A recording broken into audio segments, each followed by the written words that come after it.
चलिए, तो ये टारगेटेड बैच है आपका।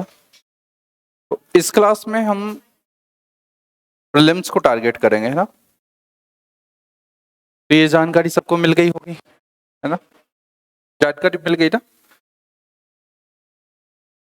ये जो क्लासेस चलेंगे आपके वो प्रीलिम्स टारगेटेड चलेंगे क्लासेस, और मेंस वाले की क्लासेस अलग से। आपको शेड्यूल मिला है कि नहीं मिला? मिल गया ना, है ना। मेरी क्लास नहीं है ना। हाँ,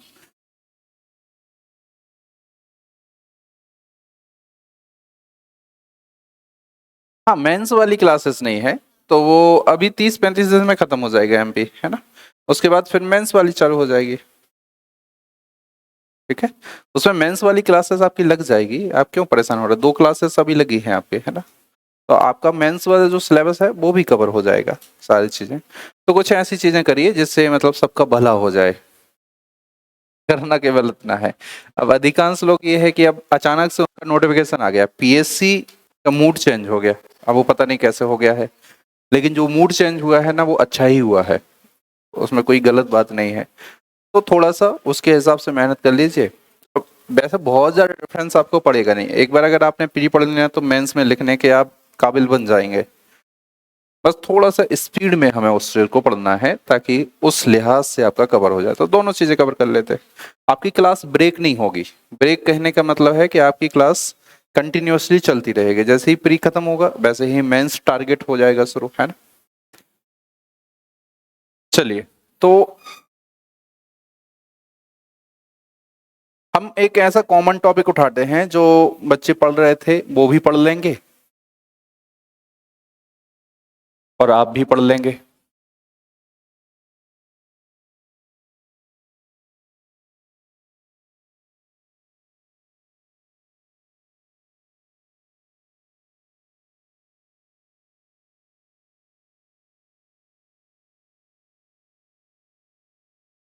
हाँ, अब देखो यहाँ पर आपको किसी भी चीज में कुछ भी घबराने वाली बात नहीं है। मुझे सब पता है कि मैंने किसको कहाँ तक पढ़ाया है, और अगर मुझे पता है कि किसको कहाँ तक पढ़ाया है, इसका मतलब ये है कि आपका जहां से मैं शुरू कर रहा हूँ वो जितनी भी चीजें रहेंगी वो फिर से मैं कवर कर दूंगा लौट के, है ना।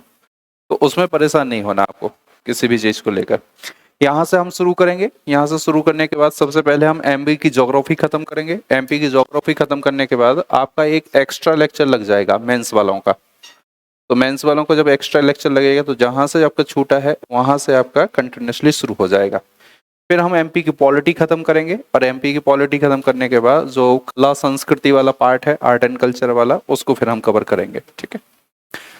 चलिए, मध्य प्रदेश में राष्ट्रीय उद्यान और राष्ट्रीय अभ्यारण्य। तो एक बात आप समझ लीजिए कि दरअसल संरक्षण जो होता है ना वो 2 प्रकार से होता है।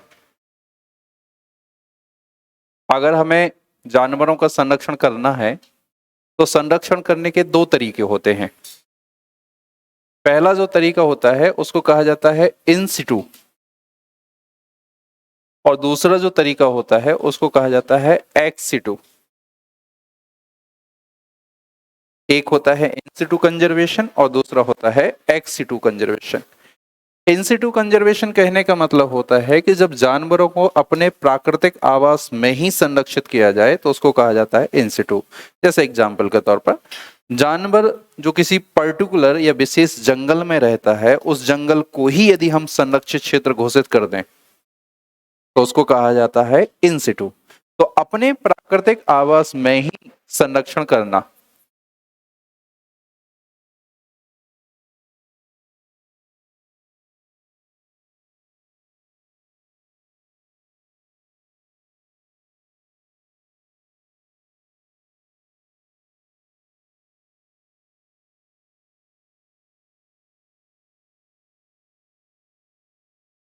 अपने प्राकृतिक आवास में ही संरक्षित करना वो कहलाता है इन सिटू। जैसे एक बहुत सिंपल सा उदाहरण ले, अगर आप घर पर रहकर सेल्फ स्टडी करते हैं तो घर पे जो माहौल आपको मिला है, जिस माहौल में आप रहते हैं, उस माहौल में रहकर ही पढ़ाई करना इन सिटू है।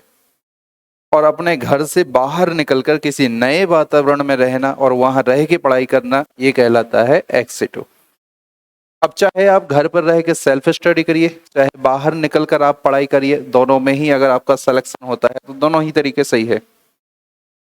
अब बात यह है कि हमें बाहर निकलने की आवश्यकता तब पड़ती है जब हमें किसी विषय को विशेष रूप से समझना होता है।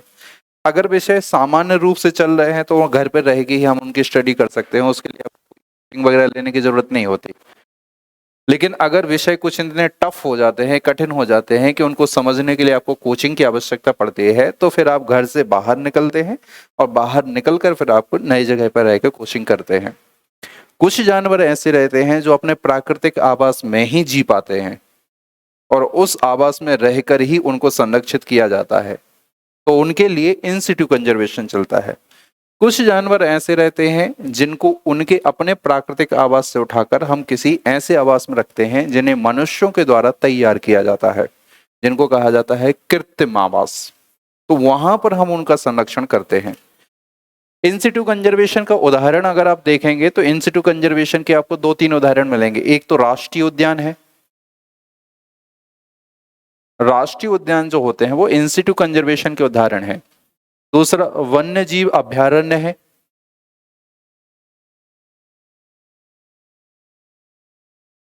तीसरा जैव मंडल आरक्षित क्षेत्र है।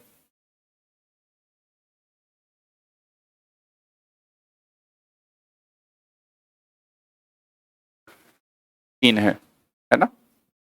राष्ट्रीय उद्यान, वन्यजीव अभ्यारण्य और जैव मंडल आरक्षित क्षेत्र, ये तीनों के तीनों इन सिटू कंजर्वेशन के उदाहरण माने जाते हैं। इनमें हम क्या करते हैं कि जैसे बाघ है, टाइगर, वो जिस जंगल में रहता है उसी जंगल में हम एक नोटिस बोर्ड लगा देते हैं कि यहाँ पर मनुष्यों का आना मना है। यह क्षेत्र पूरे तरीके से बाघों के लिए संरक्षित किया जाता है। तो बाघ जहां पर रहते हैं हमने उसी क्षेत्र को संरक्षित कर दिया, हमने बाघों को उठाकर किसी दूसरी जगह पर संरक्षित नहीं किया। ठीक इसी तरीके से वन्यजीव अभ्यारण्य होते हैं, इसी तरीके से जैव मंडल आरक्षित क्षेत्र होते हैं। प्राकृतिक आवास में ही संरक्षण होता है जहां पर एक्चुअली वो मिलते हैं। जबकि एक्स सिटू कंजर्वेशन जो होता है उसमें प्राकृतिक आवास से हटाकर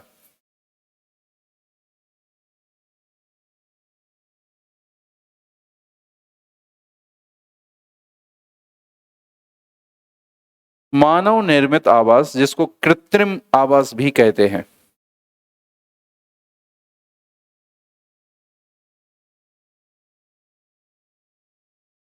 संरक्षित किया जाता है।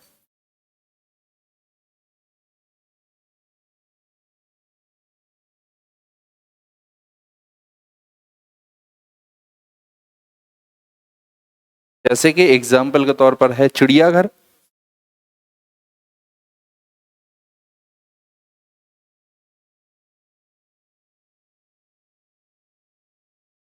या फिर बॉटनिकल गार्डन,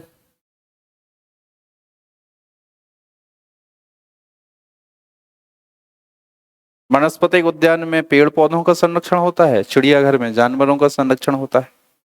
तो चाहे पेड़ पौधे हों चाहे जानवर हों, संरक्षण दो तरीके होते हैं, इन सिटू होता है और एक्स सिटू होता है। चिड़ियाघर में आपने देखा होगा कि उनका प्राकृतिक आवास नहीं होता, बल्कि मनुष्य उनके लिए प्राकृतिक आवास बना के देता है। जैसे आप कमला नेहरू अभी यहाँ पर जो प्राणी संग्रहालय है जू, यहाँ पर कभी अगर आप देखने के लिए गए हो तो टाइगर वहां पर रहता है ना, तो टाइगर के लिए उन्होंने कुछ ऐसी जगह बना दी है जैसे कि टाइगर को ये महसूस हो कि मैं जंगल में ही हूँ।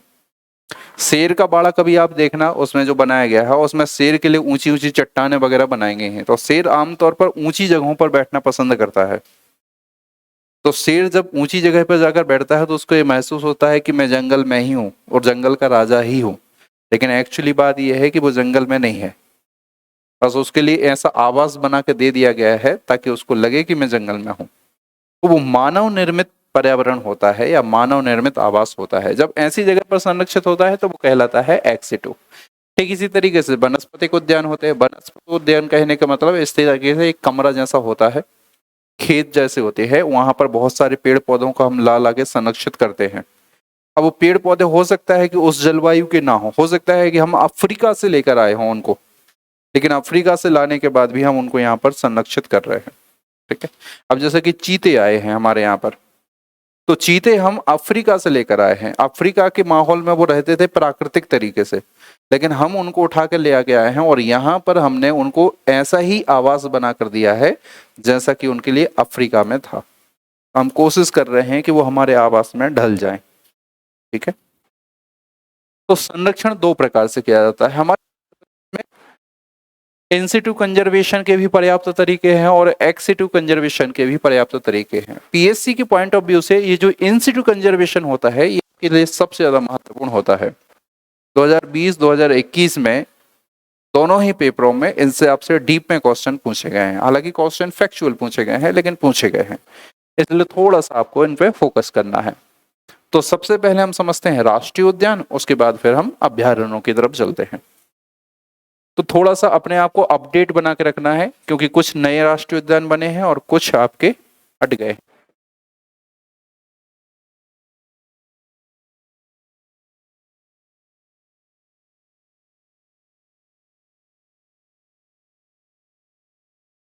नेशनल पार्क,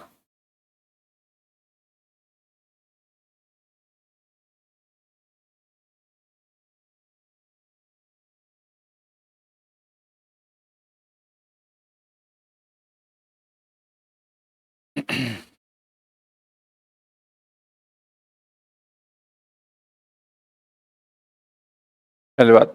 ऐसे क्षेत्र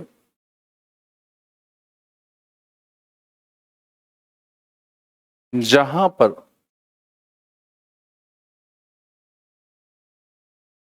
विशिष्ट प्रजातियों का संरक्षण होता हो,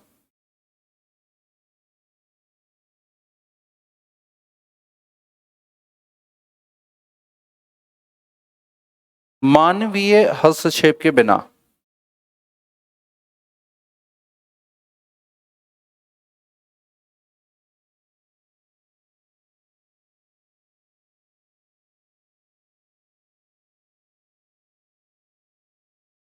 कुछ विशिष्ट प्रजातियां होती हैं प्राणियों की, उन विशिष्ट प्रजातियों का संरक्षण करने के लिए हम राष्ट्रीय उद्यान बनाते हैं।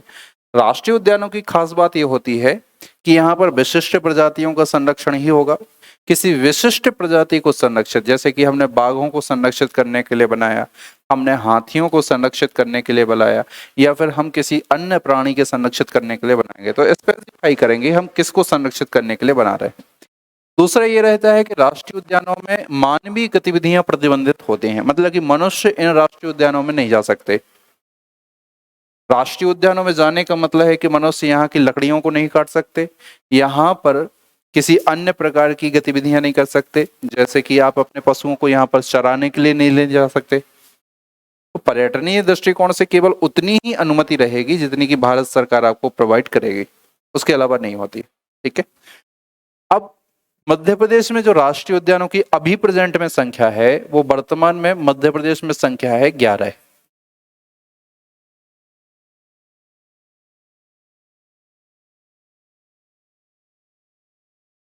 मध्य प्रदेश में राष्ट्रीय उद्यानों की संख्या है 11। ठीक है, इन राष्ट्रीय उद्यानों को आप दो भागों में बांट के पढ़िएगा।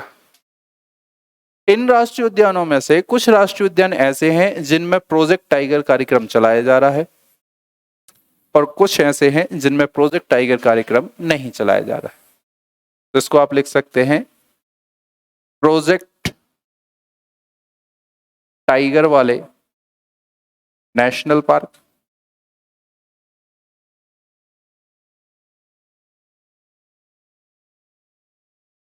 दूसरा नॉन प्रोजेक्ट टाइगर वाले नेशनल पार्क।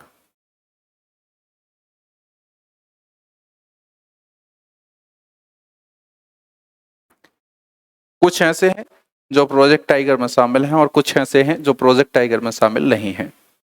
प्रोजेक्ट टाइगर में जो शामिल हैं पहले उनके नाम देखो आप। पहला है कान्हा किसली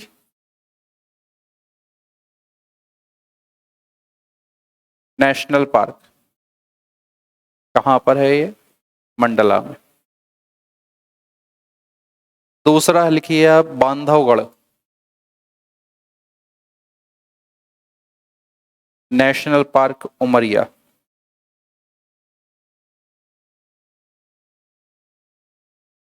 तीसरा लिखिए Satpura national park, Narmadapuram.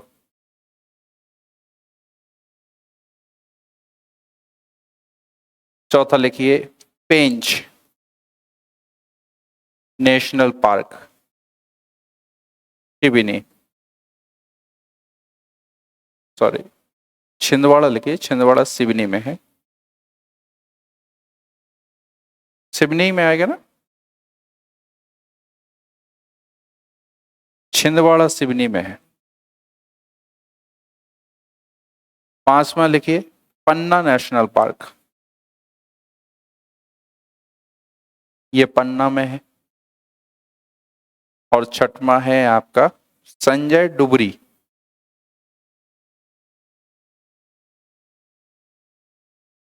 National park, सीधी।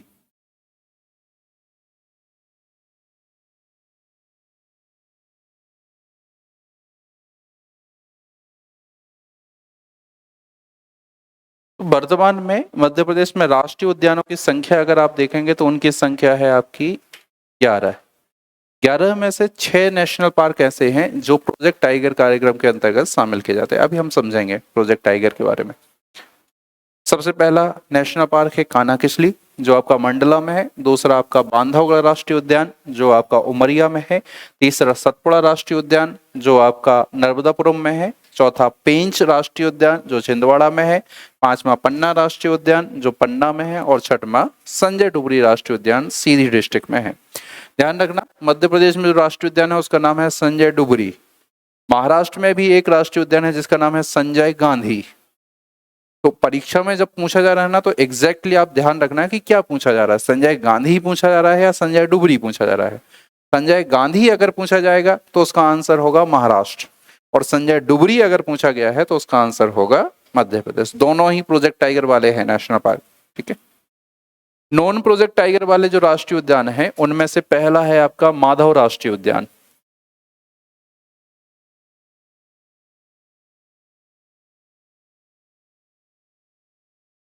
माधव राष्ट्रीय उद्यान है आपका शिवपुरी में।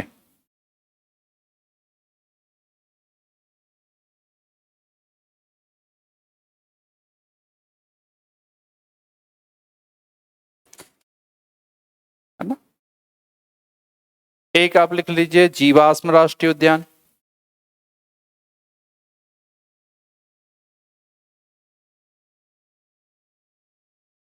ये है आपका डिंडोरी में।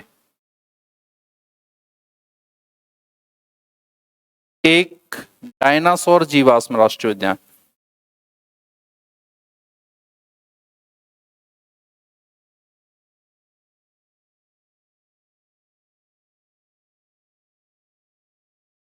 ये है आपका धार डिस्ट्रिक्ट में। एक लिख लीजिए वन विहार राष्ट्रीय उद्यान।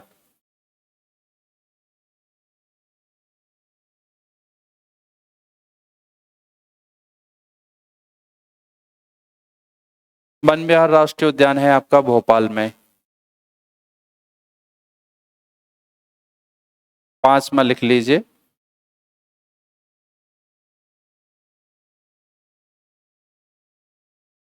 पालपुर कुनो।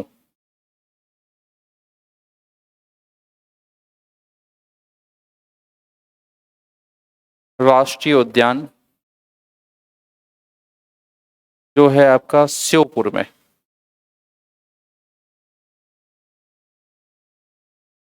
एक कौन सा छूट रहा है, कौन सा है? हाँ 11 हो गए ना, 6 ये हैं, 5 है, हाँ ठीक तो है। 11 राष्ट्रीय उद्यान ये वर्तमान समय में है। माधव राष्ट्रीय उद्यान शिवपुरी, जीवाश्म राष्ट्रीय उद्यान डिंडोरी, डायनासोर जीवाश्म राष्ट्रीय उद्यान धार, वन विहार राष्ट्रीय उद्यान भोपाल और पालपुर कुनो राष्ट्रीय उद्यान श्योपुर। मार्केट की पुस्तकों में आपको खंडवा में भी एक राष्ट्रीय उद्यान दिखेगा, लेकिन वो राष्ट्रीय उद्यान नहीं है।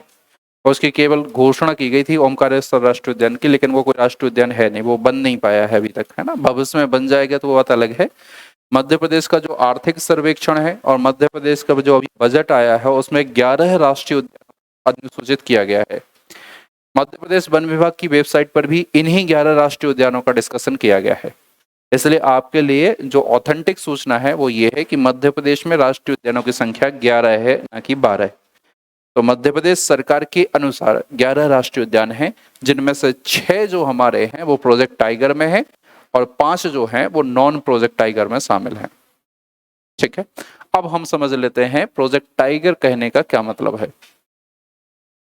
ये चीजें आपको याद हो जाएंगी, आपको इसमें परेशान होने की जरूरत नहीं है। इनको हम इतनी बार पढ़ेंगे कि आपको आसानी के साथ याद हो जाएगा।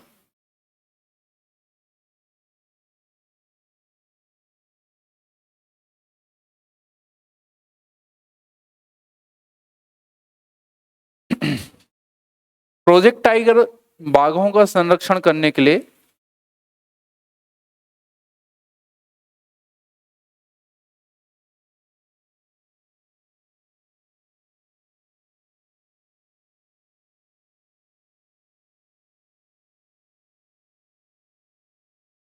भारत सरकार की योजना है।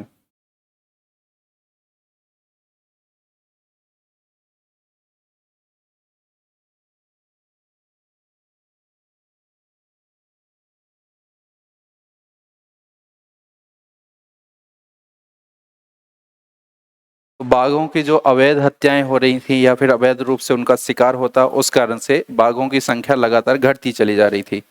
इसलिए हमें इस बात की आवश्यकता महसूस हुई कि हमें बाघों का संरक्षण करना चाहिए। तो बाघों के प्रति जागरूकता बढ़ाने के लिए प्लस बाघों को संरक्षित करने के लिए हमने 1973 से एक योजना शुरू की जिसका नाम था प्रोजेक्ट टाइगर। तो इस योजना को शुरू किया गया था 1973 से।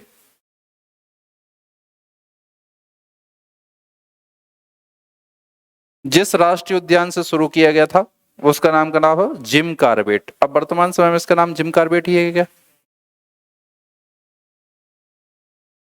अब इसका नाम क्या हो गया है? रामगंगा। रामगंगा राष्ट्रीय उद्यान। ये है कहां पर? उत्तराखंड में, है ना। तो 1973 से इस यहाँ पर प्रोजेक्ट टाइगर शुरू किया गया था। यहाँ पर हमने बाघों को रखा और जितने बाघ थे उनके ऊपर हमने सघन निगरानी रखी ताकि बाघों के बारे में हम पता लगा सके कि बाघों की मृत्यु किस कारण से हो रही है। जिस कारण से भी बाघों की मृत्यु हो रही थी उन कारणों को हम रोक सकें ताकि बाघों की संख्या में निरंतर वृद्धि होती रहे। ठीक है। मध्य प्रदेश में प्रोजेक्ट टाइगर कार्यक्रम शुरू किया गया था 1974 में। और मध्य प्रदेश के जिस राष्ट्रीय उद्यान से शुरू किया गया था उसका नाम था कान्हा किसली।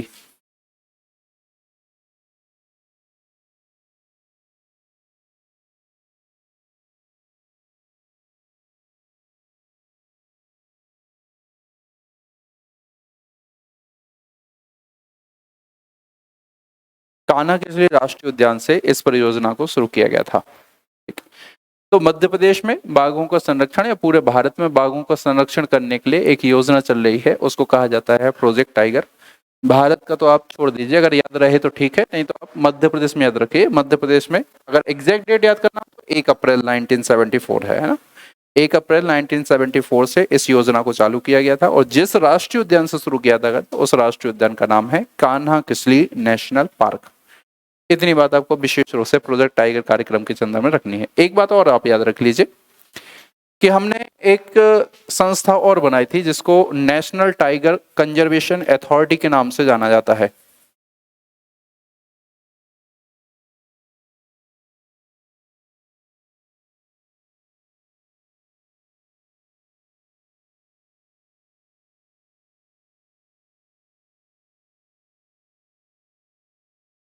इसको कहा जाता है राष्ट्रीय बाघ संरक्षण प्राधिकरण।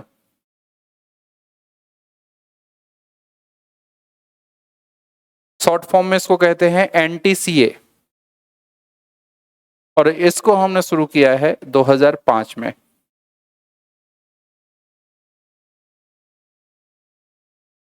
National tiger conservation authority. अब ये अथॉरिटी महत्वपूर्ण इसलिए है क्योंकि ये बाघों को संरक्षित करने की दिशा में विशेष रूप से काम करती है।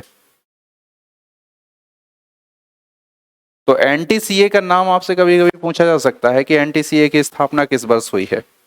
और बाघों की जो गणना होती है उस बाघों की गणना में एनटीसीए का बहुत महत्वपूर्ण रूप से योगदान माना जाता है। इसलिए एनटीसीए के बारे में आपको पता होना चाहिए। तो हमने पर्टिकुलरली एक टास्क फोर्स बनाई है बाघों का संरक्षण करने के लिए, उसका नाम है एनटीसीए। बाघों की जो गणना हुई है, बाघों की गणना प्रत्येक कितने वर्षों के अंतराल में होती? 2 वर्ष की 4 वर्ष?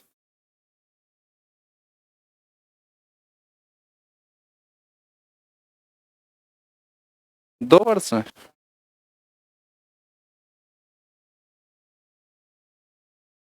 और वन विभाग के जो फॉरेस्ट रिपोर्ट आती है वो 2 वर्ष में। और बाघों की जो आती है वो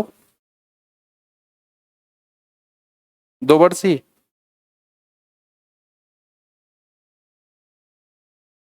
अभी जो बाघों की रिपोर्ट आई थी आपने पढ़ी है? कब आई थी?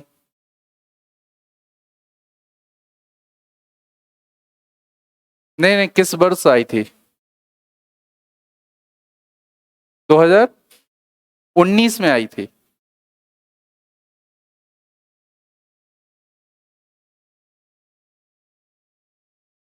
प्रत्येक 4 वर्षों के अंतराल पर बाघों की गणना की जाती है।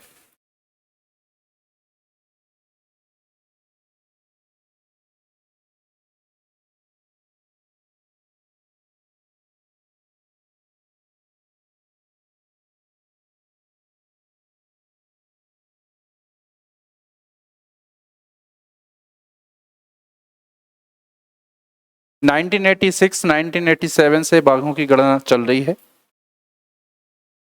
और उस बाघों की गणना में मध्य प्रदेश राज्य सबसे अग्रणी राज्य माना जाता है। बीच में एक दो बार ऐसा हुआ जब मध्य प्रदेश को पछाड़कर कर्नाटक राज्य पहला बन गया, लेकिन मध्य प्रदेश ने अपना रुतबा फिर से हासिल कर लिया। शायद 2020 में, एक बार आप कंफर्म करिए, 2020 की जो रिपोर्ट आई है उस रिपोर्ट में मध्य प्रदेश में बाघों की जो संख्या है वो है 526।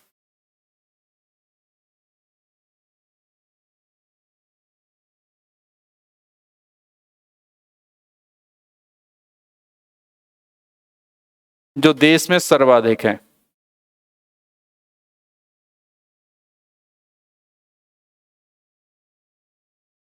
और सर्वाधिक बाघ होने के कारण मध्य प्रदेश को टाइगर स्टेट के नाम से जाना जाता है।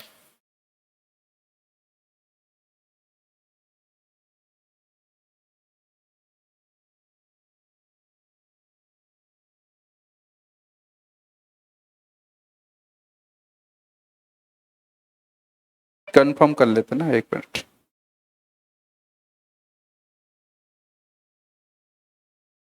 दो बाघ पीछे है कर्नाटक। कर्नाटक में जो बाघों की संख्या है ना वो 524 आपको मिलेगी।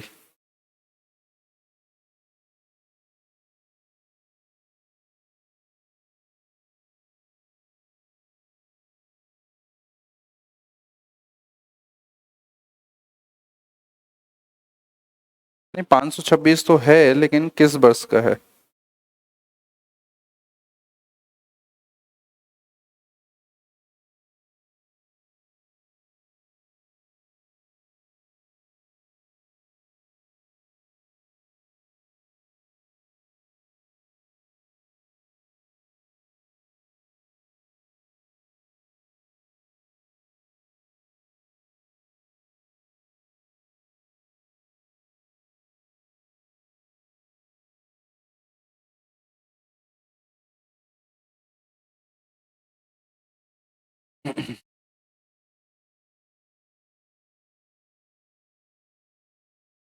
ठीक है।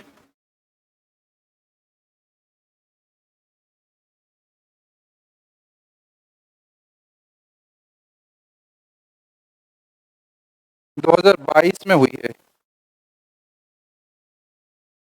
2018 में है ना? लास्ट जो हुई थी 2018 में है। ये जो 526 वाली है ना, ये 2022 की है।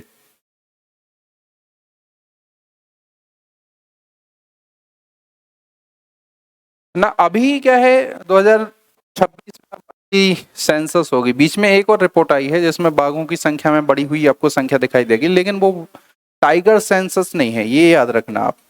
टाइगर सेंसस जो होती है ना वो हर 4 साल में होती है और 4 साल में एनटीसीए के द्वारा करवाई जाती है। नेशनल टाइगर कंजर्वेशन अथॉरिटी जो है वो टाइगर सेंसस करवाती है। तो जो ऑथराइज्ड संस्था है बाघों की गणना कराने में ये है।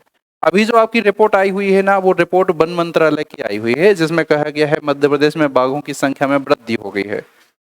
तो वो वृद्धि एक अलग टाइप की है।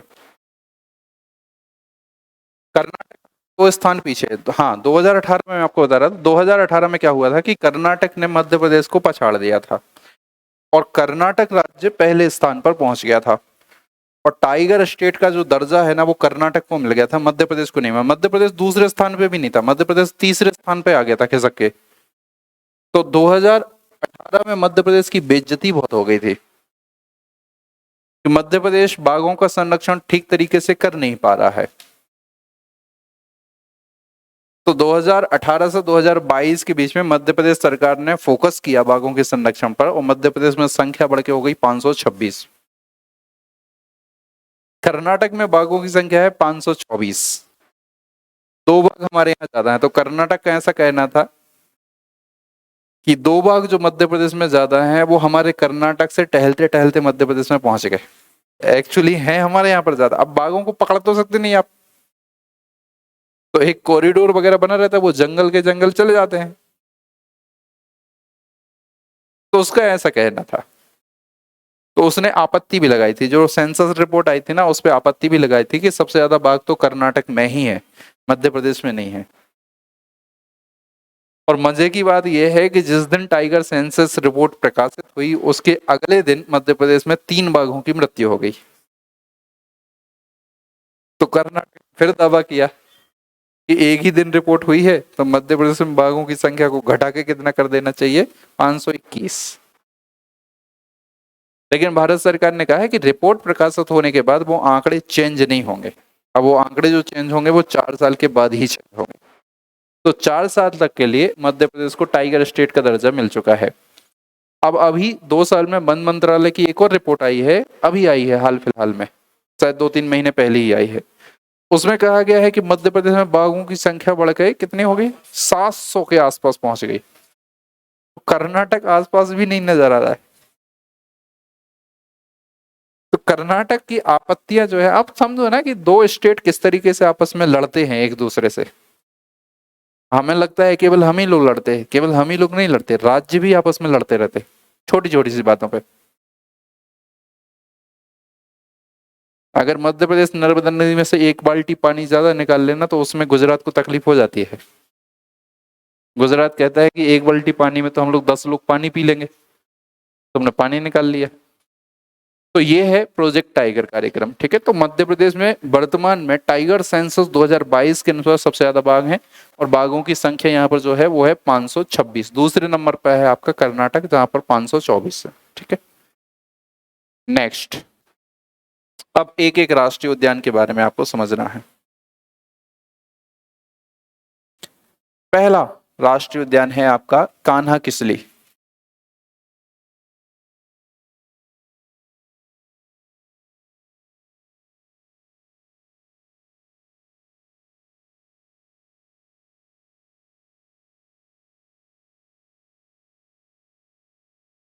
मध्य प्रदेश के 2 जिलों में इस राष्ट्रीय उद्यान का विस्तार है, ये आप ध्यान रखना। अधिकांश विस्तार जो है वो मंडला जिले में है, लेकिन मंडला के अतिरिक्त किस जिले में इसका विस्तार है?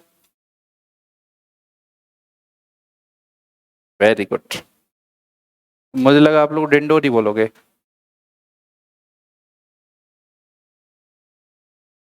मध्य प्रदेश के अतिरिक्त, मध्य प्रदेश के सॉरी मंडला के अतिरिक्त मध्य प्रदेश के बालाघाट जिले में इसका विस्तार पाया जाता है। तो मंडला के अतिरिक्त बालाघाट जिले में है। पीएससी कभी कभी आपको कंफ्यूज करने के लिए ऐसा क्वेश्चन पूछ देता है, जैसे वो मैचिंग करने के लिए पूछेगा आपसे। ए कॉलम में नाम लिख देगा, बी कॉलम में जिले का नाम लिख देगा। जैसे यहाँ पर लिखा उसने पेंच नेशनल पार्क और यहाँ लिख दिया नर्मदापुरम, ठीक है। और यहाँ पर लिखा उसने कान्हा किसली और यहाँ लिख दिया बालाघाट। ऐसा जब आपके लिए पूछा जाएगा ना, तो ऐसे में सही उत्तर आपका ये होगा, क्योंकि कान्हा किसली नेशनल पार्क का जो विस्तार है वो आपको मंडला जिले के अतिरिक्त बालाघाट जिले में भी मिलेगा। तो ये वो केवल आपकी समझ के आधार पर दे रहा है कि आपने चीजों को कितनी गहराई से पढ़ा है, उसके आधार पर वो आपसे पूछ रहा है। ठीक है, चलो कान्हा किसली राष्ट्रीय उद्यान। कान्हा किसली राष्ट्रीय उद्यान मध्य प्रदेश का पहला संरक्षित क्षेत्र माना जाता है। प्रथम संरक्षित क्षेत्र।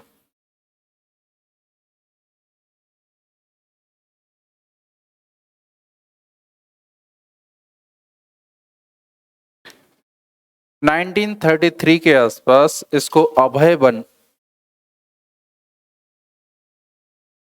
के तौर पर अधिसूचित किया गया।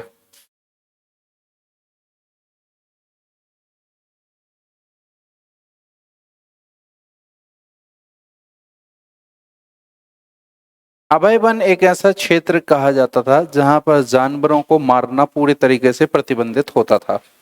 अंग्रेजों के द्वारा अधिसूचित किया जाता था इसको अभय वन के तौर पर। 1933 में अंग्रेजों ने पहली बार इसको अभय वन के तौर पर नोटिफाई किया।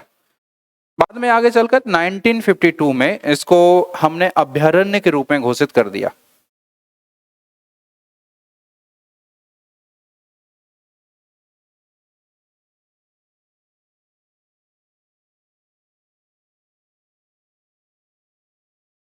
वन्य जीव अभयारण्य घोषित किया।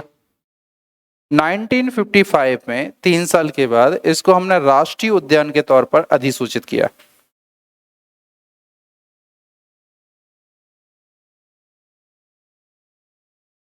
अब वन्यजीव अभयारण्य से राष्ट्रीय उद्यान में परिवर्तित करने का मतलब दो बातों से। पहली बात तो यह है कि वन्यजीव अभयारण्य में किसी पर्टिकुलर जानवर का संरक्षण नहीं होता, जितने जानवर पाए जाते हैं सभी का संरक्षण किया जाता है। दूसरी बात, वन्यजीव अभयारण्य में कंसेप्ट चलता है कि जानवरों का संरक्षण मनुष्य के साथ हमें करना है। तो वन्यजीव अभयारण्य में मानवीय गतिविधियां सरकार की अनुमति से अलाउड रहती हैं। इसका मतलब है यहाँ की लकड़ियों को भी काटा जा सकता है, प्लस जो व्यक्ति रहते हैं वो अपने मवेशियों को यहाँ पर ले जा सकते हैं पशुओं को चराने के लिए, वो सारी चीजें भी चलती है। लेकिन राष्ट्रीय उद्यान अगर है तो मानवीय गतिविधियां पूरे तरीके से समाप्त हो जाएंगी।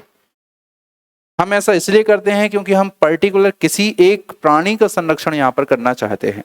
इसलिए 1955 में हमने बाघों को संरक्षित करने के लिए इसे राष्ट्रीय उद्यान के तौर पर अधिसूचित किया।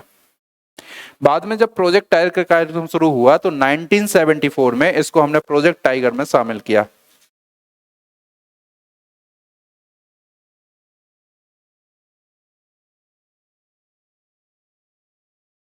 क्या है? हाँ,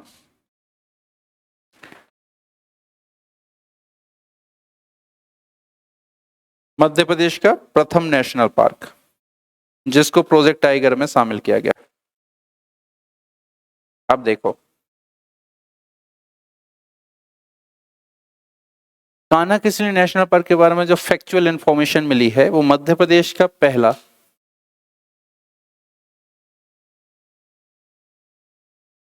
प्रथम क्या क्या है, यह मध्य प्रदेश का पहला वन्य जीव अभयारण्य है।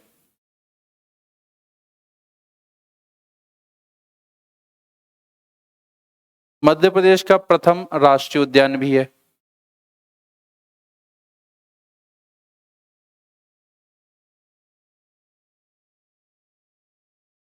प्रोजेक्ट टाइगर में शामिल पहला नेशनल पार्क है।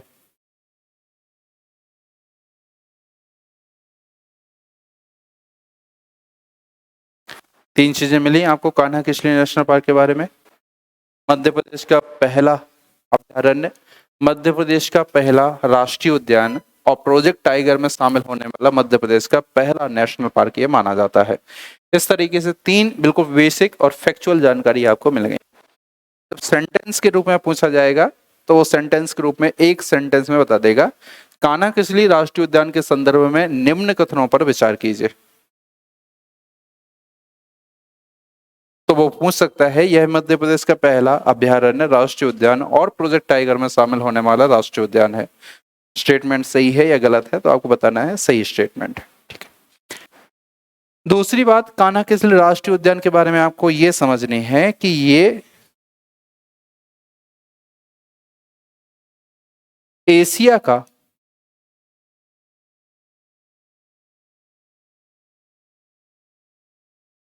सबसे अच्छा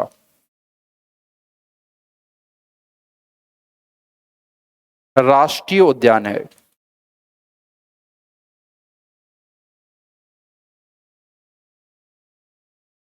2017 में पुरस्कृत। 2017 में कान्हा किसली राष्ट्रीय उद्यान को इस संदर्भ में अवार्ड मिला था कि ये एशिया का सबसे अच्छा राष्ट्रीय उद्यान है, और एशिया के सबसे अच्छे राष्ट्रीय उद्यान होने के तौर पर कान्हा किसली राष्ट्रीय उद्यान को पुरस्कृत भी किया गया है। तो कंसीडर किया जाता है, माना जाता है कि एशिया का सबसे बेहतरीन राष्ट्रीय उद्यानों में से एक है। अगली महत्वपूर्ण बात यह है कि कान्हा किसली राष्ट्रीय उद्यान का नाम इसलिए फेमस पाया जाता है क्योंकि यहाँ पर ब्रैडरी प्रजाति का बारहसिंगा मिलता है आपको। तो एकमात्र मध्य प्रदेश का राष्ट्रीय उद्यान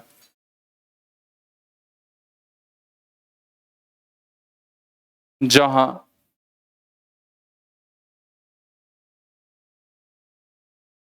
ब्रैडरी प्रजाति का बारहसिंगा मिलता है।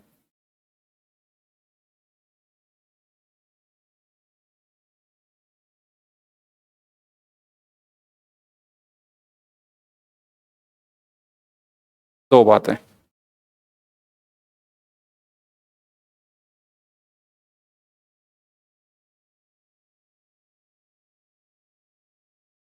क्या है?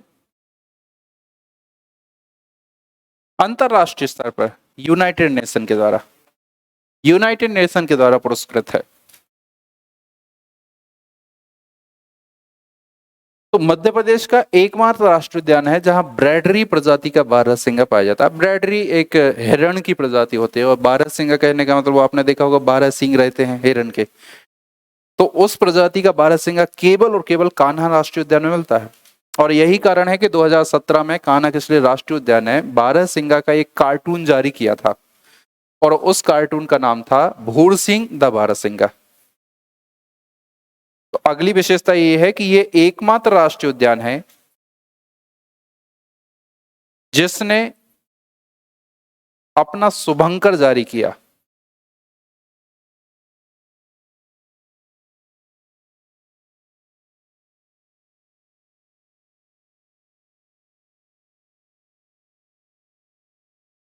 शुभंकर जानते हैं क्या होता है? हाँ, लोगो। जैसे कि वेदांत एकेडमी है, तो वेदांत एकेडमी का जो लोगो रहेगा, हाँ ये लगा ना ये। जैसे अगर आप किसी किताब पर या फिर किसी ड्रेस पर इस लोगो को देखोगे तो आप पहचान जाओगे कि ये वेदांत एकेडमी से संबंधित है। ठीक इसी तरीके से कान्हा किसली राष्ट्रीय उद्यान का भी अपना एक लोगो है, और वो एकमात्र राष्ट्रीय उद्यान है जिसका अपना लोगो है। बाकी भारत में जितने भी राष्ट्रीय उद्यान हैं उनका अपना कोई लोगो नहीं है। ये एकमात्र राष्ट्रीय उद्यान है जिसका अपना लोगो है। 2017 में इसने अपना शुभंकर या फिर लोगो जारी किया था, और इस लोगो का नाम था भूर सिंह दी बारहसिंगा। 2017 में शुभंकर, और इस शुभंकर का नाम था भूर सिंह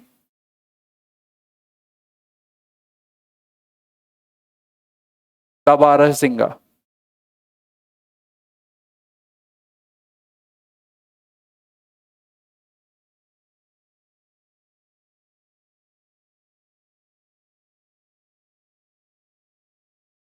एकमात्र, और एकमात्र कहने का मतलब है कि आपके लिए परीक्षा में पूछ लिया है। तो कैसा 2021 में शायद पूछा ना, 2021 में प्रीलिम्स में क्वेश्चन पूछा है कि भूर सिंह द बारहसिंगा नाम से शुभंकर किस राष्ट्रीय उद्यान ने जारी किया था? आंसर था आपका कान्हा किसली राष्ट्रीय उद्यान। तो कुछ ऐसी फैक्चुअल बातें जो आमतौर पर आपको किताब वगैरह में नहीं मिलती, जो करंट अफेयर से रिलेटेड रहती है, उनको विशेष रूप से पढ़ना है। आप अगर गूगल में डालोगे ना भूर सिंह, तो आपको वो हिरन का कार्टून दिखाई देगा, और उसको बहुत फनी तरीके से प्रदर्शित किया गया है, बहुत क्यूट सा है वो भूर सिंह द भरत सिंह का। बैग टांगे है, बैग टांग के स्कूल जा रहा है, एक फुटबॉल लिया है, फुटबॉल खेल रहा है, तो इस तरीके से एक लोगो जारी किया गया है। कान्हा किसली राष्ट्रीय उद्यान की अगली महत्वपूर्ण विशेषता यह है कि यह क्षेत्रफल के दृष्टिकोण से मध्य प्रदेश का सबसे बड़ा राष्ट्रीय उद्यान है।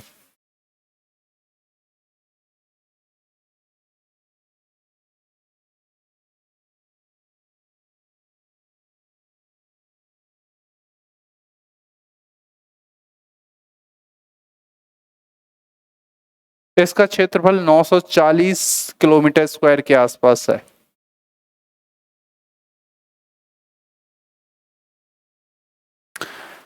एक अपडेट कर लेना अगर आपके पास किसी किताब से पढ़ रहे हो ना, तो अब कान्हा किसली राष्ट्रीय उद्यान में बाघों की सबसे ज्यादा संख्या नहीं मिलती, इसलिए मैं नहीं पढ़ा रहा हूँ उसको। अब बाघों की सबसे ज्यादा संख्या मिलती है बांधवगढ़ राष्ट्रीय उद्यान में, तो बाघों की संख्या के हिसाब से अब ये सबसे बड़ा राष्ट्रीय उद्यान नहीं रह गया है।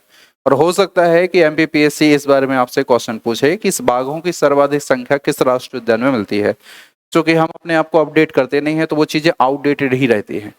तो अब बांधवगढ़ राष्ट्रीय उद्यान ने वो स्थान ले लिया है, बाघों की सर्वाधिक संख्या प्लस बाघों का सबसे ज्यादा घनत्व, दोनों ही चीजें आपको कहाँ मिलेंगी, बांधवगढ़ में, ये यहाँ पर नहीं मिलेगी। ठीक। कान्हा किसली राष्ट्रीय उद्यान की अगली महत्वपूर्ण विशेषता ये है कि यहाँ पर एक योजना चलती है जिसका नाम है पार्क इंटरप्रिटेशन।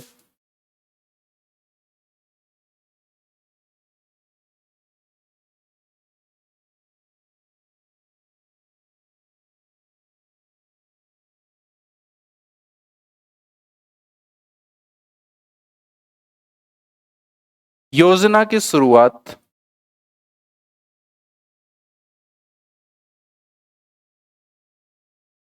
कान्हा किसली से ही मानी जाती है। पार्क इंटरप्रिटेशन योजना हमने जिस देश के सहयोग से शुरू की थी उस देश का नाम था संयुक्त राज्य अमेरिका, और आई थिंक ये 1992 के आसपास से शुरू हुई थी।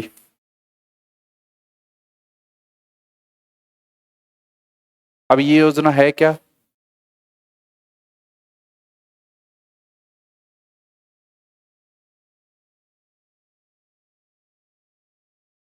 पार्क इंटरप्रिटेशन नहीं। पार्क इंटरप्रिटेशन योजना में क्या होता था कि जब विदेशी सैलानी हमारे यहाँ पर घूमने के लिए आते थे तो जो गाइड रहते थे ना वो लोकल रहते थे। लोकल कहने का मतलब लोकल लैंग्वेज के रूप में, मतलब वो जानते थे अपने, या तो हिंदी में बताते थे या फिर दूसरी बताते थे। आमतौर पर जो जनजाति रहती है वो जंगलों के बारे में या जानवरों के बारे में बहुत अच्छे से जानती है। जैसे आप कभी मांडव घूमने के लिए जाएंगे तो वहां पर जो अधिकांश गाइड मिलेंगे वो आपको लोकल मिलेंगे। तो लोकल हैं इसलिए उनको कहानियां बहुत अच्छे से पता है, बहुत इंटरेस्ट के साथ वो आपको कहानी सुना देंगे, रानी रूपमती की और बाज बहादुर की। तो यहाँ पर जो गाइड के रूप में व्यक्तियों को रखा था वो बैगा जनजाति के व्यक्ति थे। तो बैगा जनजाति यहाँ पर गाइड के रूप में काम करते थे। अब जैसे मैं घूमने जाऊंगा, आप घूमने के लिए जाओगे तो गाइड करोगे, तो बैगा जनजाति के लोग अपने गाइड के रूप में कर लिए। अब या तो वो अपनी लैंग्वेज बोलेंगे या फिर वो हिंदी लैंग्वेज बोलेंगे, ना तो उनको अंग्रेजी समझ में आती है, ना ही वो बोल के जानते हैं, ना ही किसी दूसरी लैंग्वेज को बोल के जानते हैं। तो उससे होता क्या था कि नुकसान होता था हमारा। जब विदेशी सैलानी घूमने के आते थे या भारत में ही ऐसे लोग घूमने के लिए आते थे जिनसे हिंदी नहीं बोलते बनती, जैसे साउथ से कोई आ गया, दक्षिण भारत से, तमिलनाडु से, कर्नाटक से, अब वो अगर यहाँ पर घूमने के लिए जा रहा है तो उसको तो पता ही नहीं।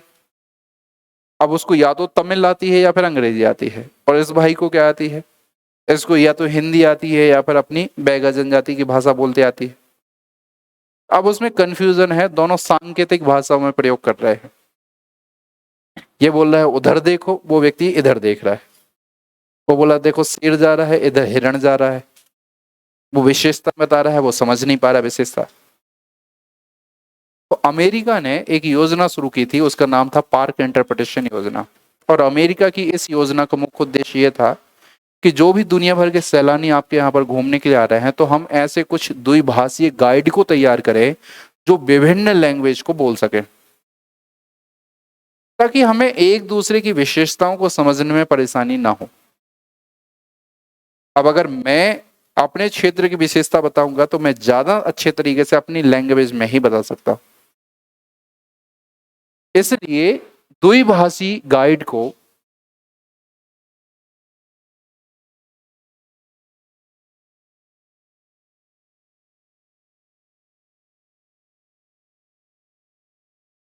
प्रशिक्षित करने हेतु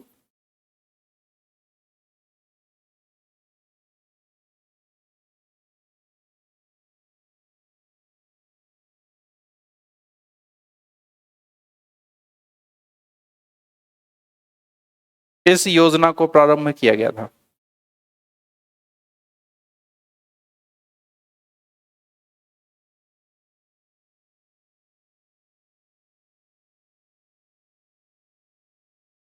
तो कान्हा किसली राष्ट्रीय उद्यान की जब आप मुख्य विशेषताओं के रूप में देखेंगे तो उसकी मुख्य विशेषताओं में इतनी बेसिक सी विशेषताएं आपको समझ में आ जाएंगे। तो कुछ बहुत ज्यादा विशेषताएं नहीं है, थोड़ी बहुत विशेषताएं हैं, वो आप यहाँ पर देख लीजिए।